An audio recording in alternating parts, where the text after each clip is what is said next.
So I'm joined by Dan Butchko of Playcrafting, and we're going to talk about the next big thing on the horizon for Playcrafting, which is Play NYC, which is coming up. It's going to be a 2-day major gaming focused event in New York. So Dan, thank you for coming to give us a little bit of background on the event. Yeah, thank you for having me. It's good to talk to you. Yeah, of course. So for people that are tuning into this, why don't you just kind of give us a pitch of what Play NYC is and what your goal with it is? Sure. So we at Playcrafting have been running a quarterly seasonal expo in New York for the past few years. Completely community-driven, grassroots. Just by word of mouth, the event has gotten to the point where we've had up to 150 games and about 1,200 people come through. Running those out of the Microsoft space in Times Square. It's just like a typical like office space. That was a really clear indicator to us that a large scale dedicated games convention is something that New York really needs, and it's something that's not happening. So we figured as an organization, why not invest in a really cool New York focused space throughout the weekend, really put an effort into bringing on board developers from all over New York, outside of New York, and bringing in a lot of different press people and some high level speakers to really kind of nurture what we've been growing and help use it to help basically put New York on the map for its dedicated games industry and developers and companies. So that's the primary focus of it, is to help put New York on the map in terms of the broader industry and to show off the amazing creators that are in and around the area, and to do it in a way that is very, it feels like a really New York experience. We don't want to just have all the games and all the developers and all the publishers and companies that go to PAX East like plopped into a New York setting.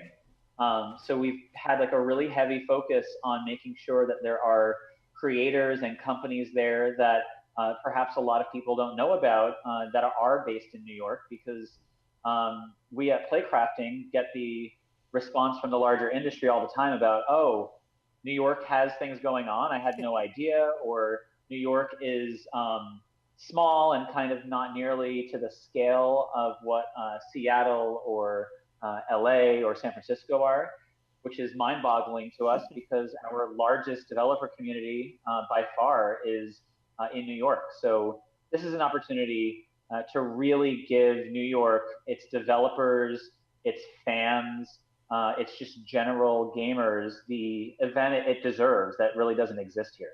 Awesome.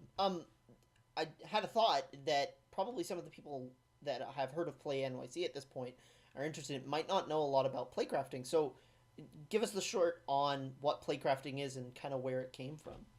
Sure. So Playcrafting, we provide education and events for developers and aspiring developers. So our goal is through our education, we help gamers become game makers, and we help game makers become successful in terms of downloads, finances, etc. So the idea here is that you come to a Playcrafting event, you meet a developer, you play their game.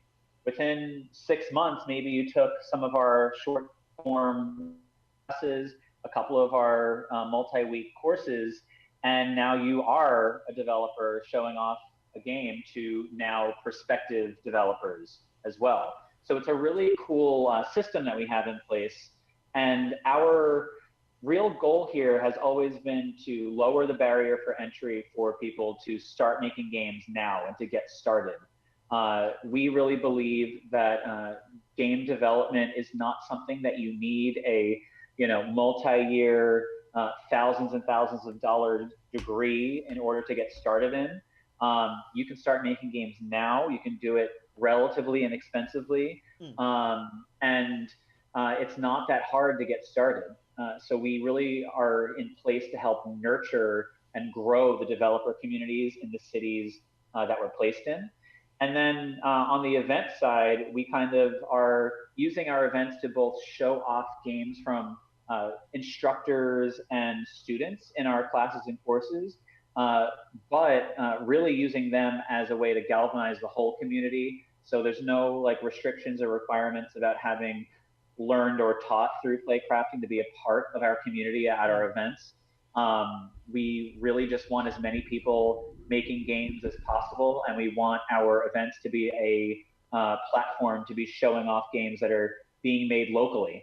And there's a lot of discoverability there where people have no idea what kind of games are being made in their own backyard, especially in a city like New York, where there aren't as many AAA studios. But even in other cities that we're at, like Boston, San Francisco, and now just getting started in LA and Seattle, where there are some a lot more larger AAA studios.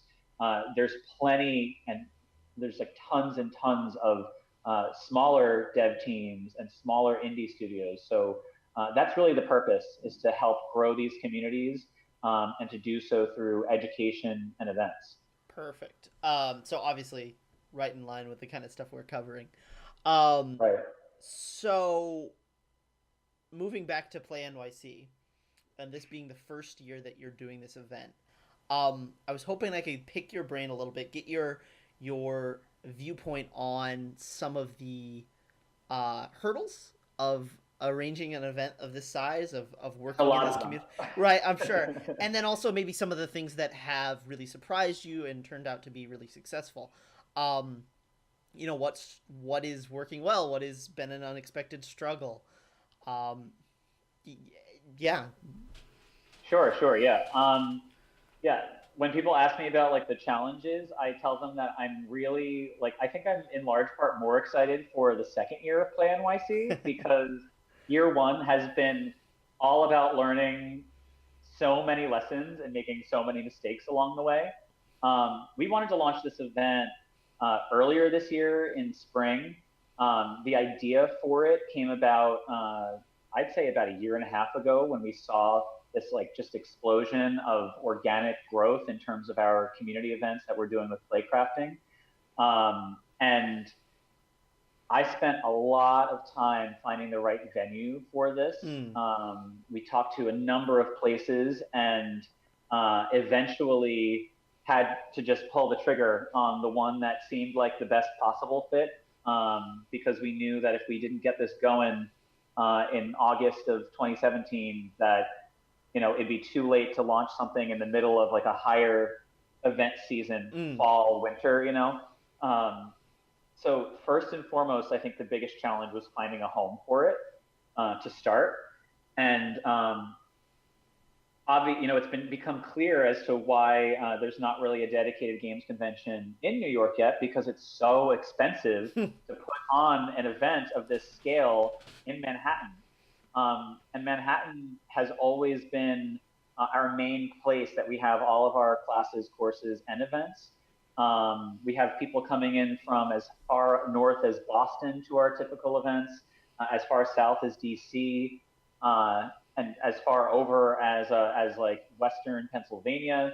So having our events and education just broadly in Manhattan has been really key, because it's so accessible to all these different places. But renting out a space that fits thousands of people in it in Manhattan is obviously really expensive. So there's the expense side of things that was a real hurdle. But really just leaning on the fact that we're not starting this event from scratch. We built our organization of playcrafting around a community that we were already fostering and growing in an informal way through things like meetup groups. And just like the organization was built around the needs of a community, this event is being built around what we've learned as a community-based organization.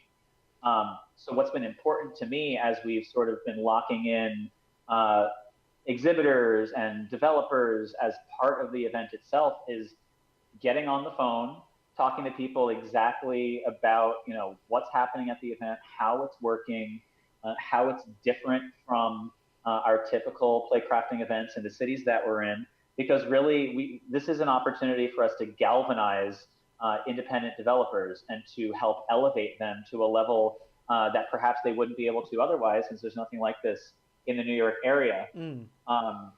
So sort of towing that line between the fact that this is a very big financial investment for Playcrafting as a company, but also it being an extension and a evolution of this community-based level of events that we've been doing, making sure that on one hand, I'm not tanking the company financially, and on the other hand, I'm not alienating the really strong, passionate, and talented community of developers that we have in town. And then along the way, there's been a whole number of other things I've had to learn about, like building restrictions, union laws, bringing in outside vendors to set up booths and bring in different equipment and whatnot. And we're still 2 months out, and it's like a daily process where some brand new curveball will come my way.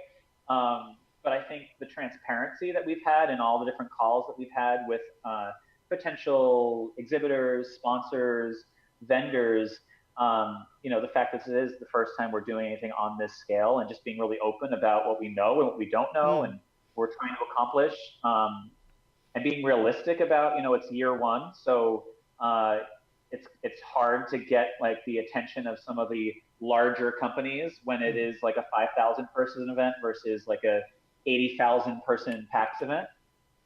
So there's just been a lot of lessons along the way, and I'm sure if we spoke again in 2 months from now, when it's already happened, I could list another 2,500 that we learned. I'm sure. So you obviously are heavily involved in the setup of this event, but you've also, of course, with all the different Playcrafting events, been observing all these different developers and them showing off their games. And I'd be remiss if I didn't pick your brains for what you have seen works for developers and what doesn't. And kind of from an outside perspective, what you think would be your advice to a developer at an event like this, whether it be Play NYC or any other Playcrafting event. What should developers try to do to best show off their creations? Sure. So there's a couple things. For projects that are not yet complete and are using events like this for playtesting, I'd say get as many people as possible playing your game before it's done, because the iterative process of game creation it needs to be informed by playtesting. And the more people you have playing the game, and it should be the most diverse possible set of players that you have, all ages, all backgrounds, etc. The more people and the more diverse group of playtesters that you have, the better the end product is going to be. And be open to hearing negative feedback, because the more negative feedback you get, the more positive changes and revisions you can make to your project. So I think that game development, as I've seen from a lot of these independent developers, is a process of like ego checking a lot of the time. So there's that piece. And then for games that are nearing release, obviously at an event like Play NYC, unlike some of our smaller community events, there's going to be a very heavy press presence there. So put the effort into making those contacts in advance of the event, to set up meetings at the event. And also on top of that, put the effort, and if you can, a little bit of a budget into making your booth look really professional. You should treat your game and your company as the business that it is or can be. It's a little bit of that like fake it till you make it mentality, utilize the fact that there's going to be 5,000 people in this one building in one weekend. Right. And there's all these opportunities to meet players and press all along the way, because you never know what negative feedback from a player is going to give you that spark to make a really positive change in your game. And you never know what potential press contact you make that will ultimately help get the game in front of way more people than you could ever have anticipated before. Awesome. Great advice. So to bring this discussion to a close, I'm wondering if you have any games you're particularly looking forward to seeing at Play NYC, if you want to single any out, or some developer groups that are going to be there. Yeah. So, like I said before, a big focus of this event is to show off games being made in New York. Um, I have already, at this point through the playcrafting events, like played a number of the games, Mm. most of the games that are going to be there, like from New York City proper. There are a number of developers that are using this event as an opportunity to show off their new games, Mm. since it is sort of like the biggest splash that we've ever had in our community here. So I'm excited to see what comes from those folks. But me personally, I've been really encouraged and excited by these developers that have been coming through, indicating interest in the event that I've never heard of before. Mm. So we're going to have a couple developers from, it sounds like, Europe and Japan that have found out about the event. I'm excited to meet them personally and try their games out. Um, I am really excited about some of the larger developers that are a part of the event, like Avalanche Studios, which Mm-hmm. is the biggest AAA in-house development studio in New York City. Um, just the fact that they are sort of taking a chance on this first time ever games convention is really encouraging to me.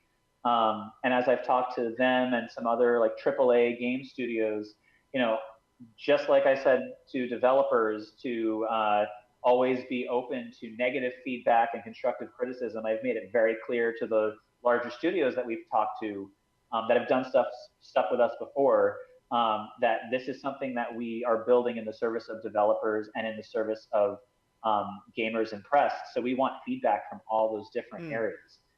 So as we've been planning it, I've been asking for their input as to what would make this even more and more valuable for them going into the years to come. So I'd say, me personally playing games, I'm excited for the folks coming in from outside of the US.